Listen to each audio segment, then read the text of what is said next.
All right, hello.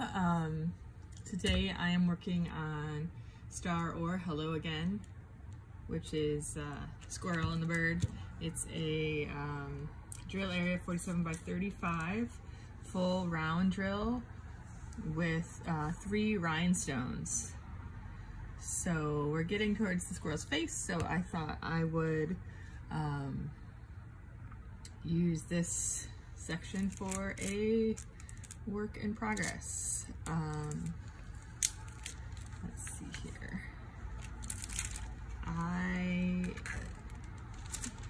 One thing I really like about these Staroar kits is they come with the release paper. I guess as I start to branch out and use other kits, I might just need to buy supply, but you know, I've got like 15 of these from other kits, from this and from the Little Mermaid kit that I just did, and they are very reusable, so I guess maybe something to think about for the future, but don't need to yet. So I'm just pulling back some more of the plastic here. Oh, there we get some stuck. Ah, yes. We've got some plastic stuck here. Let me see if I can just... So this is actually why I switched to using release paper, is because I know you can't even see it on the camera. I can barely see it with my naked eye. But there's plastic from here to here. And when it tears like that, it's really hard to get up. So this is actually a good example of why release paper is great. So I am actually just gonna pull back some more of this plastic, get it out of the way. And then let's see where we were here. All right, so I'm gonna strategically get this plastic over here and place our release paper over some of it. So let's see, let's just go with this little line that we already had going. That'll be fine. Okay. So let me apologize first for my Band-Aid too. I had an unfortunate incident with some scissors the other day. I miraculously somehow only cut my fingernail like a quarter of the way down, right down the middle, and not my finger. But I figure you guys probably don't want to look at that, so excuse the Band-Aid so that you guys won't have to look at my messed up fingernail. All right, so I'm using my new Diamond Art Club pen, which I really like a lot. I haven't used anything else actually since I got it, but then again, I mean, all I had were kit pens, so this pen was really nice. I do have a video of unboxing for this pen too on the channel, and I have the video of the unboxing of this kit as well, which I admit was my first unboxing, so it was not my best. Definitely showed me opportunities for improvement, but if you are interested in looking at that unboxing, it is on my channel. So my setup here, I've obviously got my canvas. I've done a lot of the background already. I've got my 19-inch LED pad that I'm going to use for this. I have my Tic Tac containers, which I'm still using. They have pros and cons, but so far the pros still seem to be outweighing cons, so I'm continuing to use those. I have my Staroar drill tray, which is the smaller one, but this is easier to put back in the Tic Tac containers at the funnel, so I like to use it when I normally work with a small number of drills. And my large tray that I got from Amazon, which I like to use when I am working with medium to large number of one color. Then I've got my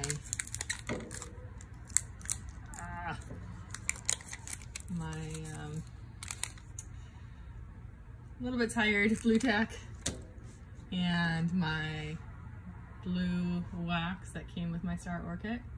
Do you like the blue wax? I've been using the blue tack just because it lasts a lot longer than any other wax. And then I've got my little containers for my larger number of beads, as well as my Tic Tac containers, and these came for free with the cover minders, which I had mentioned in a prior video as well. So I got 4 of these for free with the heart-shaped cover minders that I bought.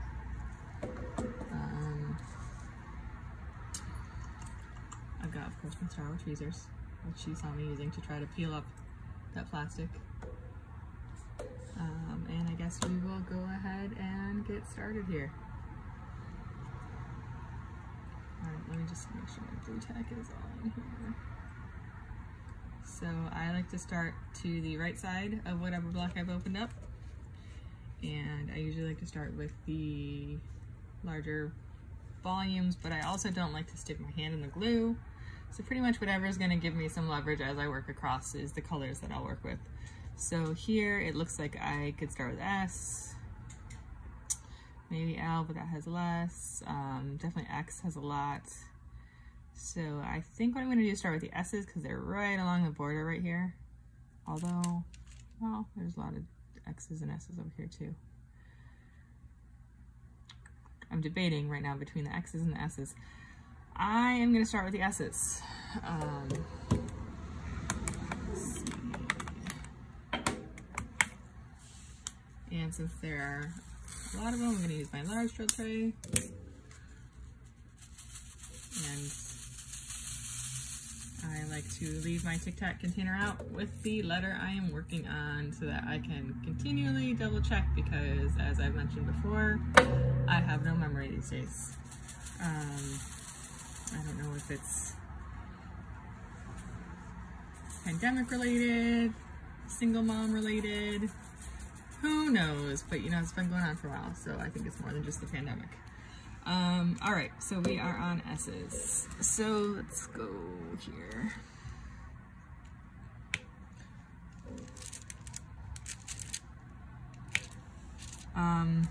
These are not very blocked, so right now there's not going to be a whole lot of color blocking, but the more and more of these that I do, the more I'm a fan of color blocking.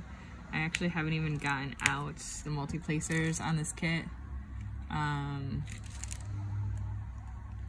don't know, I guess I go back and forth on that so far, but I just think it looks better when you single place and checkerboard, and I really am into this for more than meditative quality than anything. So single placing involves, oh, this one's got a little chunk in it. Single placing really involves less mental planning as you're picking up the beads. So if you're in it for the meditative qualities, I find this to be more in line with that.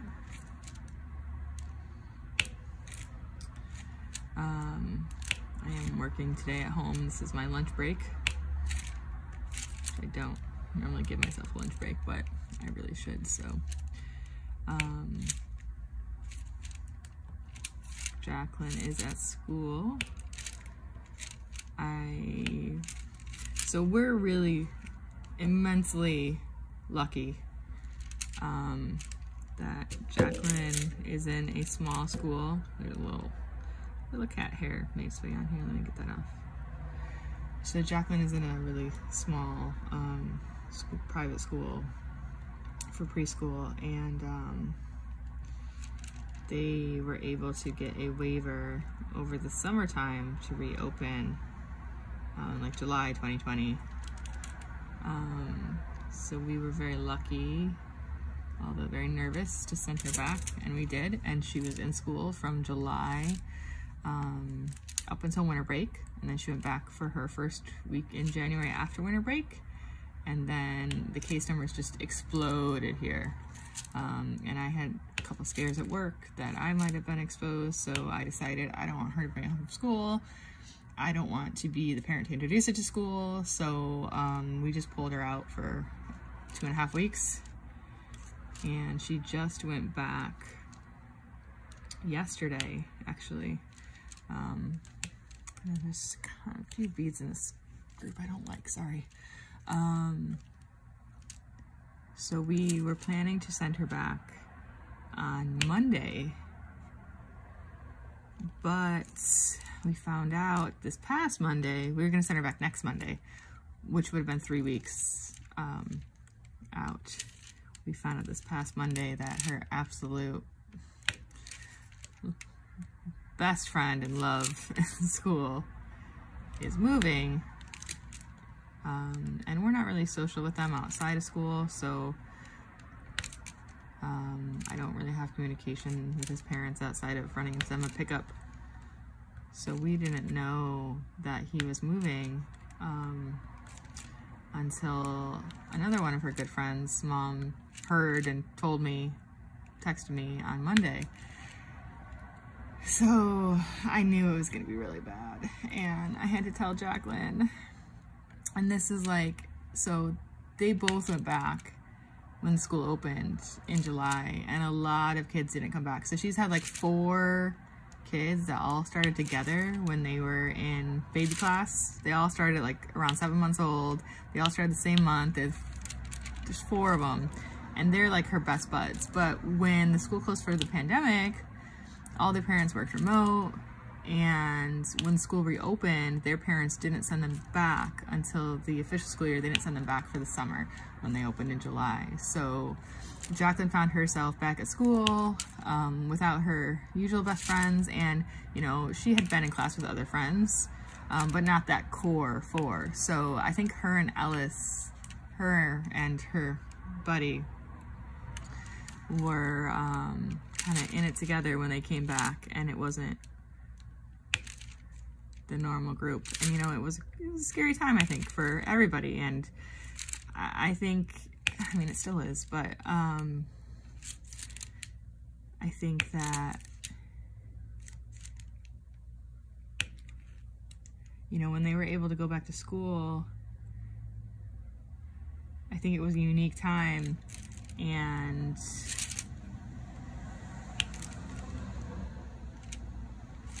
I think it allowed the kids that were there to bond a lot more.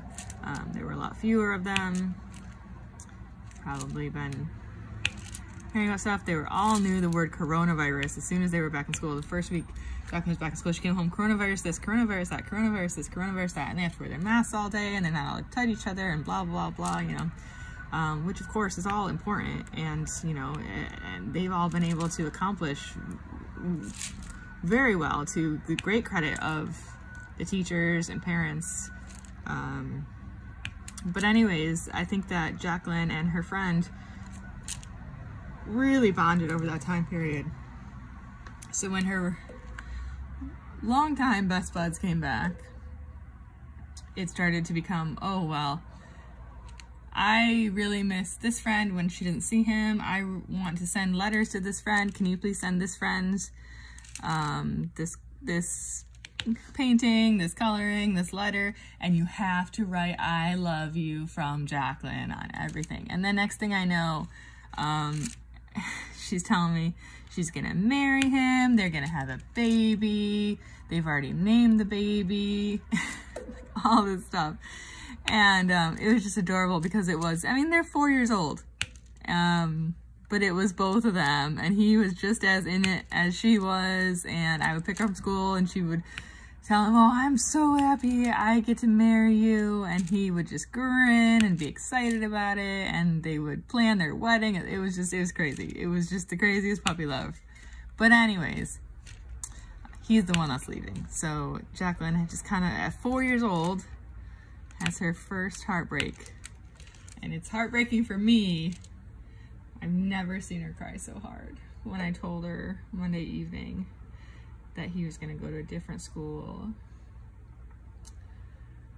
He's going to go to the kindergarten classroom? No, Jacqueline, he's going to go to a different school. And so I'm not going to see him anymore. I said, well, I don't know, Jacqueline, he's going to be far away. And he's not going to be in your school anymore. But I wanted to marry him when I grew up. And just tears and tears and tears, and just starting to sob so much that she just couldn't even talk anymore. It was just so, she's never cried that hard for anything other than like being physically injured before. It was just so heartbreaking. So we sent her back on Thursday instead of Monday so that she could spend 2 days with her friend before he moves. And hopefully we can get his address so we can send him some paintings and letters and whatnot. But I just, you know, it's funny. You never think, before you have kids, you never think about these things, and then they happen and you're just like, oh my God. I said to her dad on Monday when I got the text from our other friend's mom, this is the worst thing that could happen. And obviously, oh my God, in the world right now, it is so far away from the worst thing that could happen. But it's just these little tiny things, and it's just, they affect your little tiny world. And especially like right now when it's like, well, no, you can't have a play date with him, even if he is only an hour away because of coronavirus. And he's in a different school now. And so our world is just so tiny that one change like this is just, I mean, before I even told her that he was leaving, like, oh, well, do you want to go back to school? No, I don't want to go back to school. Well, don't you miss your friends? No, I don't miss my friends. Are you sure? You don't miss your friends? Well, I just miss the one friend, the one that's moving. And that was before she knew he was moving, so I'm sure she has plenty of time ahead of her to have other puppy loves and other real loves and everything, but it's just, I didn't think heartbreak was something I was gonna have to console my 4-year-old through. Anyway, sorry, I got on like a huge thing about that. I'm supposed to be talking about diamond painting, but you know, I guess it is some of the point of a WIP and chat is to talk about things other than diamond painting while you're diamond painting, I think. If I'm wrong, please correct me.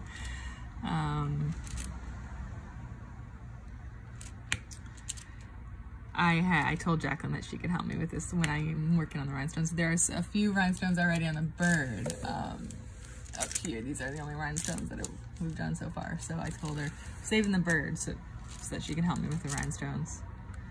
I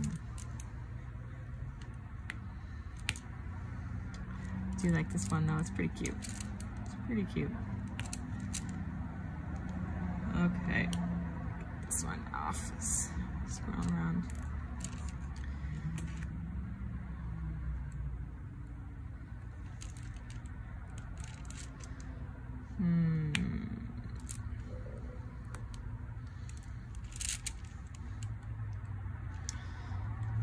So what is going on in other people's lives right now? I feel like we're all so isolated. And you know, I do want to say, okay, after that whole rant, I know there are a ton of people that do not have a choice right now, whose kids are home, people that have lost their jobs, and I know that we are beyond lucky to even have the option to send Jacqueline to school, and to be able to work from home sometimes. And I have so much respect for people who are in situations that have to handle things that no one should have to handle. Yeah, so I know we're really lucky in that sense. So it seems stupid to be like, oh, her friend's moving. So I get it if that's kind of annoying to hear for some people.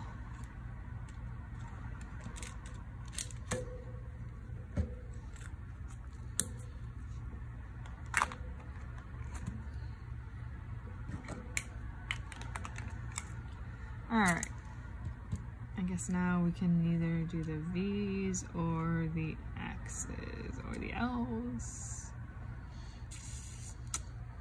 I think that we're going to do the L's because they line up kind of well with the S's, or the S's that we just did. So I haven't had, let's see, where are we at? 20 minutes almost. So I mean, my goal is like, okay, so I do like to watch better known, much, much better known. I'm not even I do like to watch channels of prolific diamond painters like Rachel Ray and Mrs. Christian Coffee, and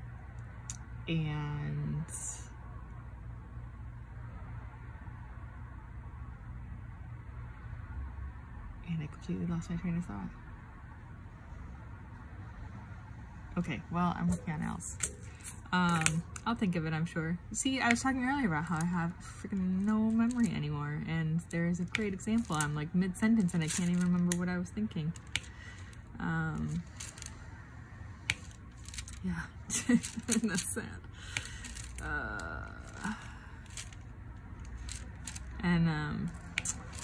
Blue tack. And you'll see I keep pushing this blue tack in because it just keeps kind of squishing out. I don't know if I might be pushing too hard on the beads, or I might just have too much blue tack, but I'd rather just push it back in than not have enough and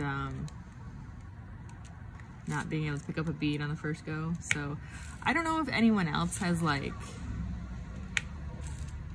recommendations of brands of blue tack, or if you really should get like blue tack, like brand name. I got kind of an off-brand one, and I mean, anybody that uses blue tack knows it lasts forever, so like I'm never gonna go through all the blue tack in one container or in one package. But then I'm like, well, you know, maybe there's better blue tack, maybe I didn't get the right blue tack. I mean, I had this problem with ABs on the last one with the blue tack, and I don't know if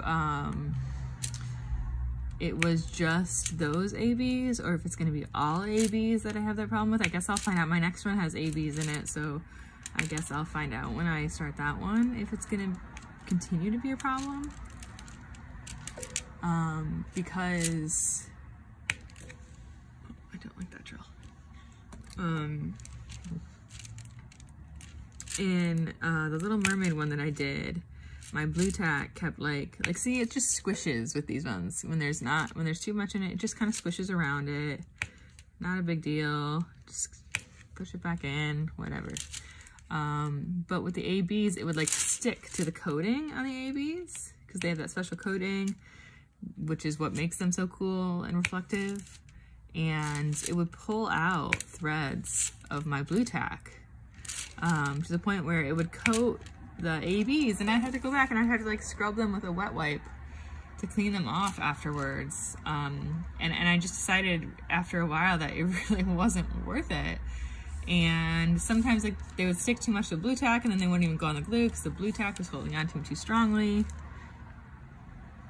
And so I started keeping 2 pens for that painting. I had one pen with blue tack for all the regular diamonds, and then I had a second pen with blue wax or pink wax or whatever I had at the moment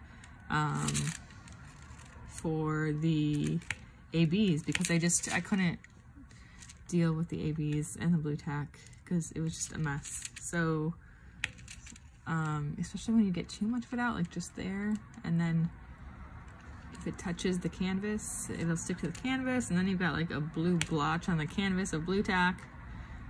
I go back and forth about whether I really prefer blue tack or whether I really prefer wax. I go back and forth on it. Blue tack, no question, lasts longer. No question about it. And it makes that really nice clicking sound when you let go of a bead. But you know, I guess nothing's perfect. So sometimes I just feel like using wax, and sometimes I feel like using blue tack, and I guess I'm just going with that. I don't know if anybody saw, I did open 2 new paintings this past weekend. The unboxings are on my channel. They're both from Diamond Art Club. It was the first. This one's Staroar. Little Mermaid last one I did was Staroar. Love the Staroar kits. They're great. But I know that Diamond Art Club is supposed to be great. So that was next on my list of what to try. If anybody has any recommendations on the next companies I should try, do please comment, let me know. Definitely looking for ideas of other reputable places to try out. I mean, so far it's been good. The very first 2 kits I bought were just random Amazon kits, so they were not great. And they are not on my channel. They were kind of my just practice learning ones. One was just missing a bunch of one color. That was a nightmare. The other one was a little bit better, but yeah,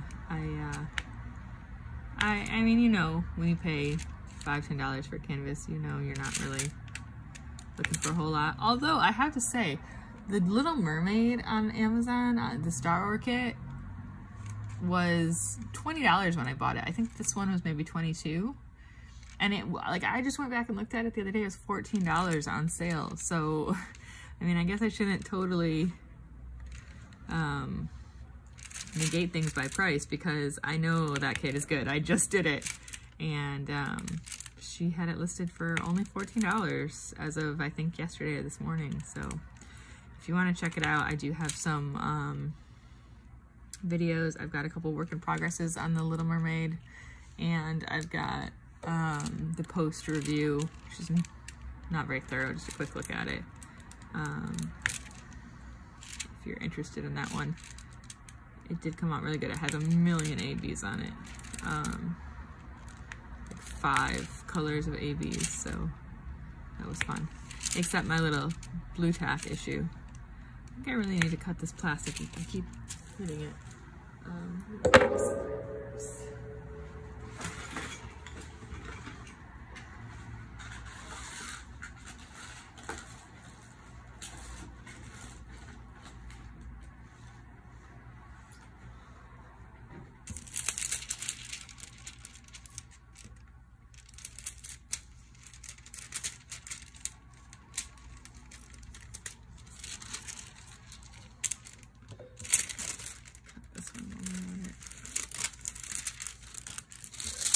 All right,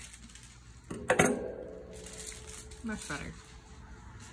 Okay, so where were we? We were with the L's, my trusty L reminder. Okay, I never did remember what I forgot before when I was talking about the channels. So some trash beads in here, just a few. I really just have too much blue tack. Okay. L, L, L, L, L.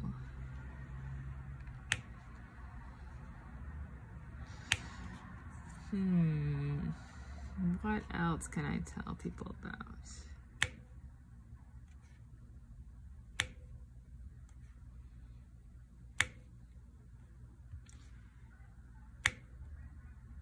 So it's been raining here. That's great, because we always need rain, except, you know, they're really worried about mudslides because of all the burn areas. I haven't heard of any mudslides yet though, so, and it's been, I think the storm came in like 12 hours ago, more than that, maybe 15 hours ago. So I don't know how much longer it's supposed to last. I think this is like the second of 3 storms or something coming through. I guess I should pay better attention to the weather forecast.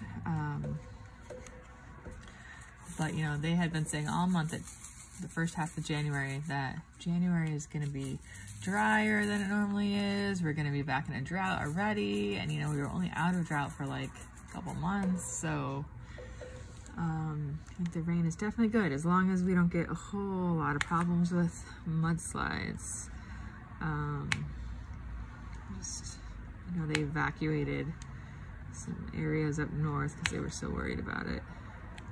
Hopefully those things are not happening and won't happen, and we'll just have to see, I guess. But I love the rain. I grew up in the Midwest. I grew up in Michigan. We always got gigantic storms in the summertime, huge storms. And I miss that so much. That is what I miss the most, absolute most. I mean, outside of family and some choice friends. I've lived in California for 10 years. It's actually 10 years mid-February, so about 2 weeks away from my 10-year anniversary of moving to California. And I just still, every time, like, I think it's gonna storm, it's like, oh man, I love thunderstorms. I just love them. I love them. I love the huge clouds. I love the thunder and lightning. As long as you're like not out driving around. I don't know, there's just something so special about a big, big thunderstorm moving in. And when I was like 19, I think, I rented an apartment just for the summer. I just sublet it in one of the very, very few higher rise apartment buildings in Ann Arbor. And I used to watch, I think I was on the 13th floor. They called it the 14th floor because, you know, everybody's superstitious about 13. So instead of calling it the 13th floor, they just skipped 13 and they called it 14. I don't know, do a lot of buildings do that? I just feel like I haven't, maybe I'm just not paying attention, but I feel like I haven't seen that a whole lot of other places. I think at the time I figured, oh, everybody must do this, but I can't recall. I don't know, maybe I'm just not paying attention. But anyways, so from the 13th floor / 14th floor, I would watch these big thunderstorm cells all summer just roll in and the lightning from far away, and it was just awesome. So whenever we get a storm here, I think about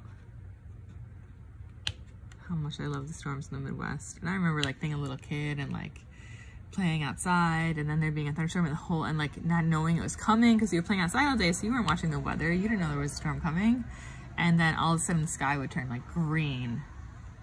And you'd be like, oh no, there's probably a tornado coming. And run inside and just pour and pour and pour and pour. Or like the times where it would just start downpouring out of nowhere, absolutely nowhere. And you'd be like playing in the front yard and it would just start to downpour. And by the time you even got inside, you would just be soaked. And it was like no warning, nothing. Here it's like a week beforehand, I'm like, oh, thank God it's gonna rain, I can't wait, you know, and you're thinking about it for a week before it's even coming. I mean, storms obviously aren't all good. There's that really bad storm, the tornado through Alabama last week, and those obviously are not good. But just my own childhood memories, teenage memories from storms just makes me nostalgic. And Jacqueline seems to be totally unfazed. She thinks storms are cool. Oh yeah, storm, boom, boom. I think the Daniel Tiger show helped a lot with her being prepared for storms when they do happen. And then that girl just sleeps through anything, like nothing, like absolutely nothing will wake her up. So even if there's a thunderstorm, she doesn't wake up, which is probably a good thing for me since I wake up at like the drop of a pin these days. I never used to be like that until I had a daughter. And you know, we live alone most of the week, so it's usually just me and her. Her dad is here at least one day a week.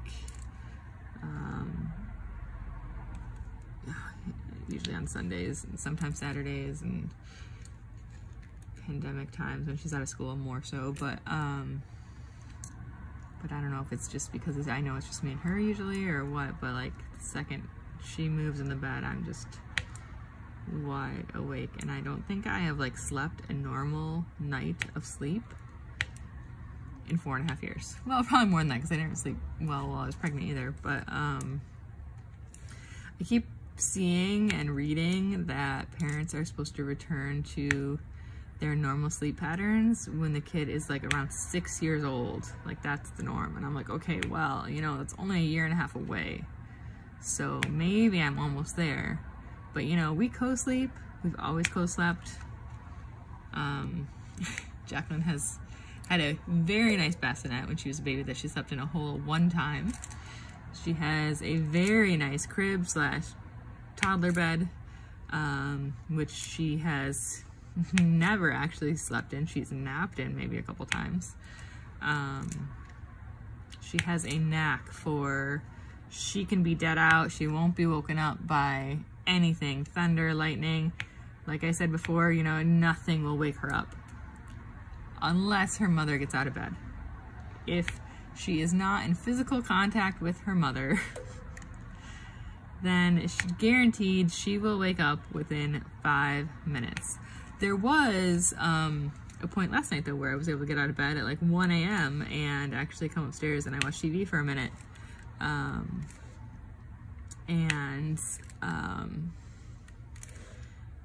She actually stayed asleep.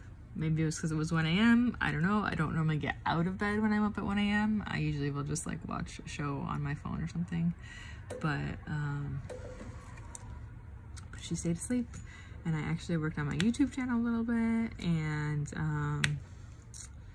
I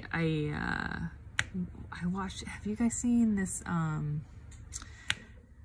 shoot, the name is escaping me right now, but it starts with an R. It's like the sand art from India. And I don't know, I guess I just hadn't come across it before. And well, number one, it's super relaxing. And number two, I'm like, I totally want to learn how to do that. But then I'm like, okay, well, this is probably an art form that takes people like half of a lifetime to master. But it's just so amazing. I don't know if you know what I'm talking about. So it's like, you know, they take colored sand, and I guess the traditional method like uses sand and uses like colored rice and stuff like that. And these videos have like millions of views, but this person or people or whoever it is that's making these videos are just amazing. They make these super cool designs, and I just fantasize about, I want to be able to do that. I think that would be so cool. Probably not logical, number one, because it probably takes a long time to master those skills, a long time, and a lot of practice.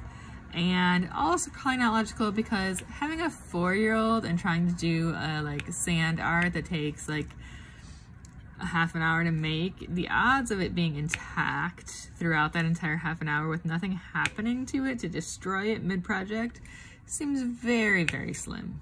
So I will fantasize about doing it, but I probably won't actually try to do any of that. But it's cool to think about. I have a lot of admiration for the people that do that.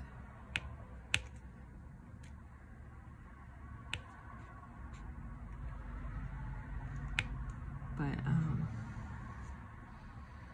sure there are a lot of cool other crafts out there that I do not know about. So if anyone has any like off mainstream craft type stuff or art type stuff that they think is worth checking out, I would love to get your input. I'm always interested in that kind of stuff. So the bigger one, the only reason I don't use this all the time, if it had a funnel, I would just use it all the time for everything. The only reason I don't is because getting it back in the container can be a bit of a pain. Because you have to I have to get my hand, I have to get the mouth of the container right in the right spot, then I have to get my hand in the perfect spot above it, then I have to make sure I don't hit it too hard so I don't make any beads fly. I guess that's always the case though, no matter what. Oh, see, I just lost a couple. No matter what container you're using, that can be a problem. But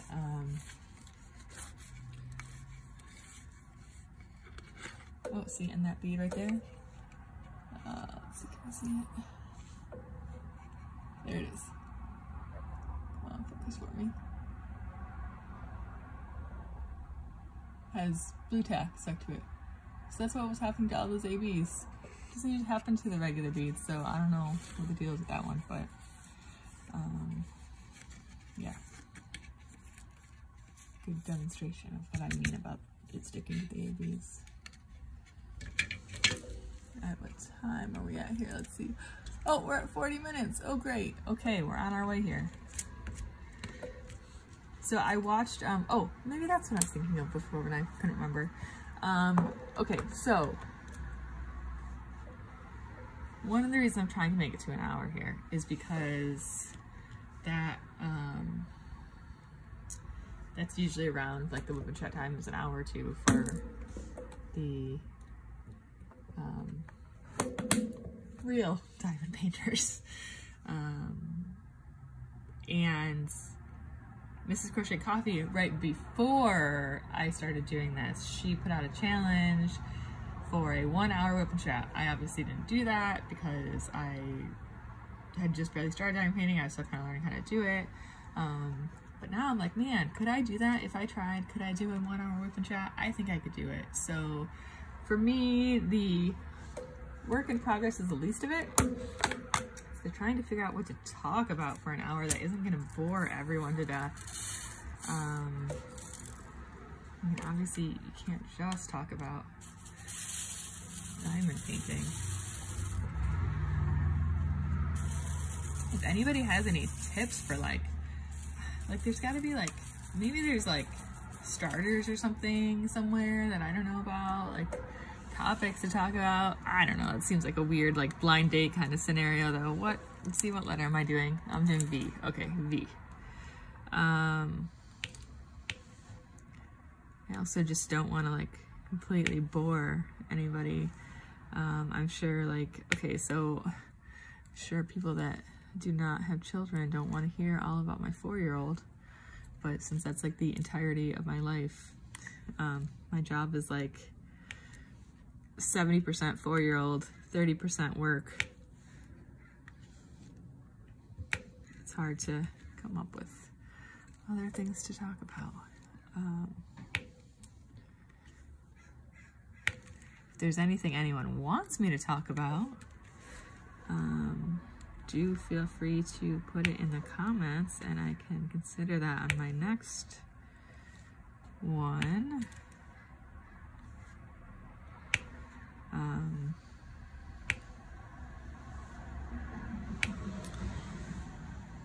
Let's see. Got a cat. I know cats are a popular topic too for people that don't have them. His name's Polly. He is gonna turn 16, maybe 16, beginning of March. I adopted him. Me and Jacqueline's dad adopted him back in like March of 2007. So we just called that his birthday. They said he was like 1 or 2 when we got him, so I just said he was 1. So that makes him what? If he was 1 in 2006. Oh, I guess that would make him 15 this year. I was thinking he was 16.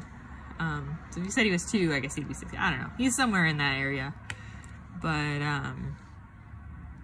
he's doing all right for his age. He's slowing down. He's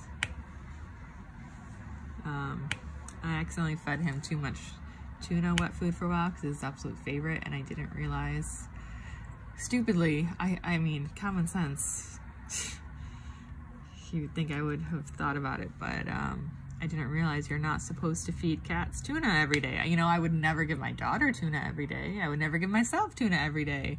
I would never give my daughter tuna more than like once a month.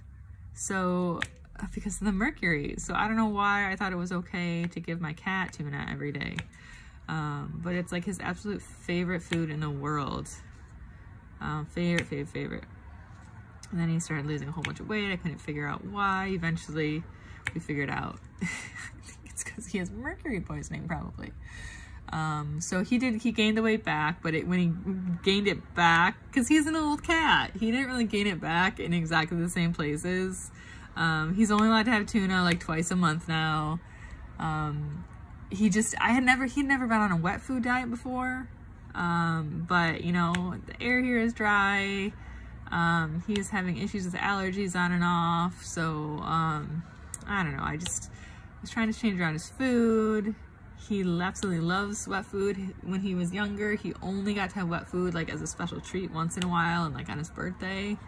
So I was like, all right, let's give you wet food. So what wet food do you want? He loves tuna. Let's give him tuna. So we started giving him tuna, and then it's like tuna every day. And then I freaked out because he started losing weight, and I was like, oh no. And I read the labeling, and it's like, if you're feeding solely wet food, you need to feed like 5 or 6 of these containers every day. I was like, oh my gosh, I'm starving my cat. I'm underfeeding him. This is horrible. And so then I just started giving him like 4, like his dry kibbles, his dry chicken kibbles, and like 4 things of wet food every day. And then I realized it wasn't the amount of food. It was the content of the food. So now he's on a chicken and beef and turkey diet. And he's doing much, much, much better. But it's fun. When he regained his weight, he regained it like an old cat. So didn't quite go to the same places. He's like, well, just looking his age. He's got a little paunch. But he's my baby, you know, he's my original baby. He was around a lot longer than my actual baby. And Jacqueline is continually asking to get a kitten or a puppy, and I keep telling her, well, you know, Polly doesn't want to be around an animal. We tried to get another cat with Polly once, and that cat ended up being crazy, and we had to get rid of him. He actually bit Jacqueline when she was like 1, so he obviously had to go. He attacked me a whole bunch of times. We gave him a lot of chances, that poor cat. I'm sure that he was not responsible for his behavior. I'm sure that he was a rescue. He probably was mistreated in the past, but you know, I couldn't have him around my daughter when he was like drawing blood from me every day, attacking me. And then the first time he bit Jacqueline, it was like, all right, you gotta go. But Polly, my longtime cat, he doesn't really do well with other cats, and that was our one attempt to get him a buddy, and he just wanted nothing to do with this crazy cat, understandably. And he's afraid of dogs, so I keep telling Jacqueline, you know, well, eventually we can get a dog or another cat, but you know, Polly doesn't like other animals. He doesn't like to be around other animals. He likes to be on his own. And she's having a hard time understanding what that means, and that when I say we can get an animal, it means it's when Polly's not here anymore. Well, where's Polly going? So, kind of delving into that topic, which slowly, I mean, I'm afraid that one day we're gonna come home and Polly's gonna have moved on, and Jacqueline will not be prepared for it at all, because he is getting old. But hopefully that won't come for a few more years. Hopefully we will have, because she just is in love with him. She just tortures him when she's home all day. I just want to give you a hug. Polly, can I follow you all day? Can you follow me? Can I follow you? I just want to hug you. I just want to snuggle you. I just want to hold your tail. She's so funny. She loves him.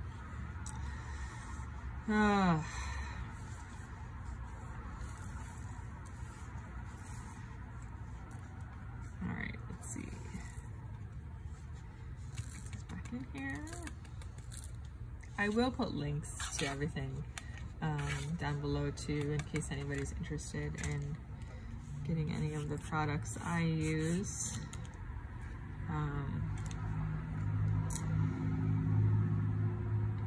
Okay, I'm losing my mind here. That was WIP.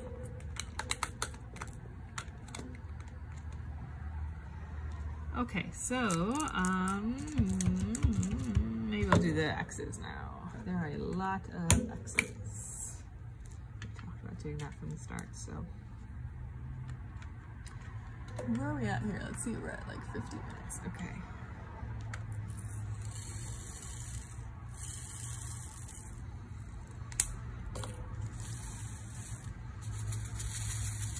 I really hope this one turns out okay. I hope that my angles are good or anything.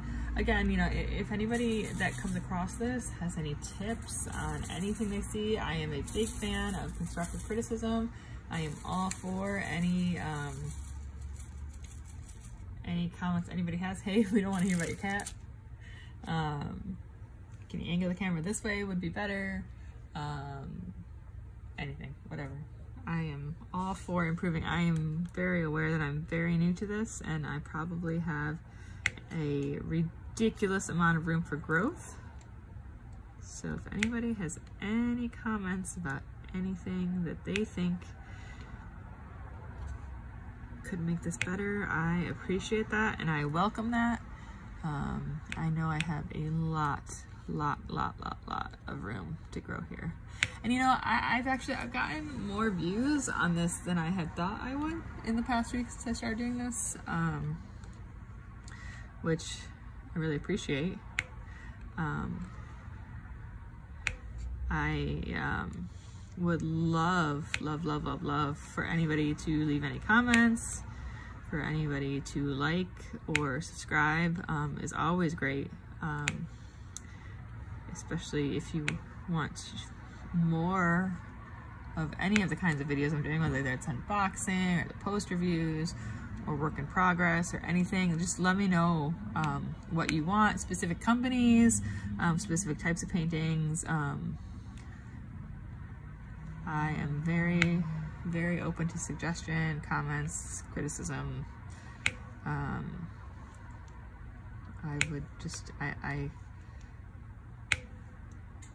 am excited that I've gotten as many views on here as I have. I know probably not all those views are positive. But like, even in that case, let me know what you don't like. I'll work on it.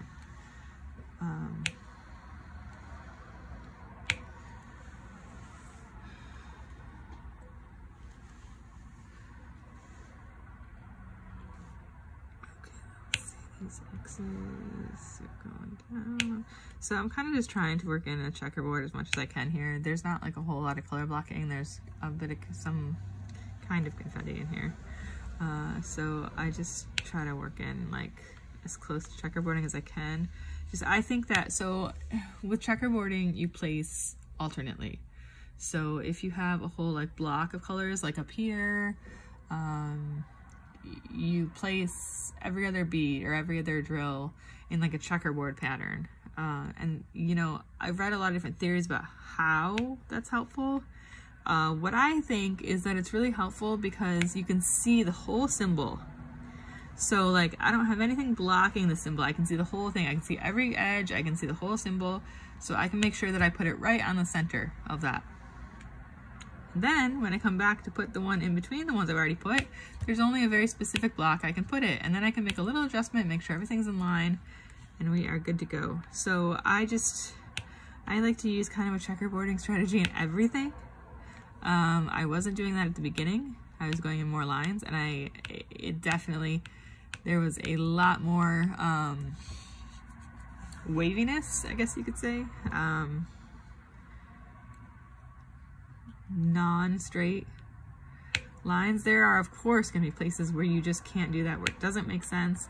I also will change my strategy just because, you know, just to keep it fresh. If I don't feel like checkerboarding in one spot, I mean, with the exception of like light, okay, if you're dealing with a big block of light colors, I'm going to checkerboard, no questions asked. At this point in what I know, which granted is not a lot, I do know that the best thing to do for a large block of light color is to checkerboard. And there's just really no way around that. But I mean, the good news for me is I like to checkerboard. I'm sure some people don't, but like I said, like even here, like I'm placing every other. I think it looks better. I think that my brain is just in a habit of doing that at this point, after hours and hours of this the last couple weeks. And I don't have to think about it as much as, so if I'm using a multi-placer, I have to think about having everything lined up. When I pick it up, I have to make sure all the beads are in good condition that I'm picking up. I have to look for the right spot to put it. It's not quite as, like here, like I can just turn off my brain and kind of talk. I mean, granted, I go slower when I'm talking, but I can just kind of turn off my brain a little bit and just just do it. And it comes a lot more naturally. And maybe that's, I've gotten into this habit so much of doing this checkerboarding that that's just what my brain is automatically doing now, if I'm not like actively thinking about it, if I'm just autopiloting kind of on this. But I do think that the outcome is better. I think it looks better when you do this kind of every other or checkerboard placing. Plus I'm constantly rejudging my placement, making little adjustments. And if I'm only placing one at a time, that's really easy to do. If you're placing 4, 6, 7, 9 at a time, it gets harder to judge all that, because if you were really making every adjustment as you were going, you would have to spend a lot of time making all those little adjustments with each one. Unless you figured out a way to like perfectly space them when you pick them up already, which I have not mastered. Maybe some people do, maybe somebody can give me some tips on that. But I know when I use a multi-placer, it's generally going to be for lines, when there are like very clear lines. Like really the part I'm working on now would have been good for a multi-placer if I wanted to use one with all of these lines in here. But I know that when I do use a multi-placer, they tend to be just the ever slightest bit too close together. And I am very much a perfectionist. So I will place them and then I'll go back and I'll adjust every single one just a little bit to make sure that they're placed correctly, because I just can't stand. So, I think I've said previously, I'm trying to teach my daughter that mistakes are the most beautiful part of her paintings, of her colorings. However, I have, as much as I appreciate her mistakes, I have a hard time following that advice myself. I tend to be very much a perfectionist, and if you can't tell, when I start a new craft, I get pretty obsessive about it. I tend to commit to it pretty hardcore for quite a while until I feel like I've really mastered it, and then I'll slow down, and then I might switch to a different craft for a while and then come back to it. But I tend to, yeah, I tend to get obsessive. I guess that's the best way to explain it. So that's why when I titled this channel too, I titled it Crafting, because I figure I am gonna probably put other things on this channel, other types of crafting, not just diamond painting. Right now it's just diamond painting because diamond painting is new to me. So I'm still finding it super exciting and I'm super like obsessive with it, and I don't know if that's gonna change or not. I've heard a lot of people have kind of an addictive relationship with diamond painting. And I mean, I can understand why. It's very meditative. You can do it without thinking a whole lot. I think that is one of the things that really draws people to it, especially right now with all of the anxiety and stress in the world. It's very relaxing because it's a meditative thing, I think, for me at least. I do think other people feel that way. I don't know if anyone wants to share their opinion below.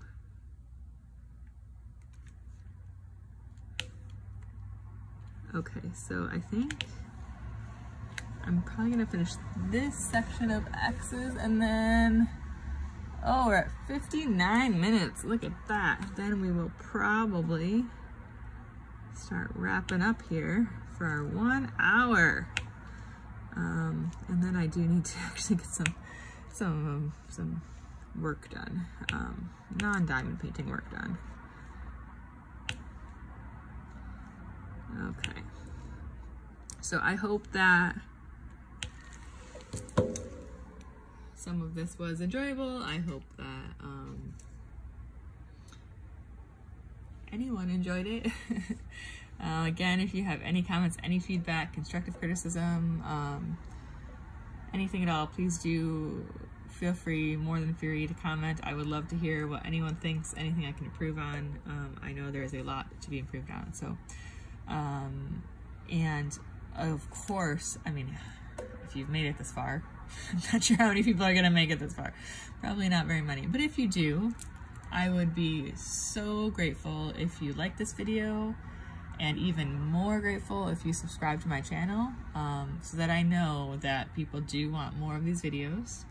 And as long as that's the case, I will keep doing them. So I hope everyone is well and healthy and safe, and hopefully we will see you again soon.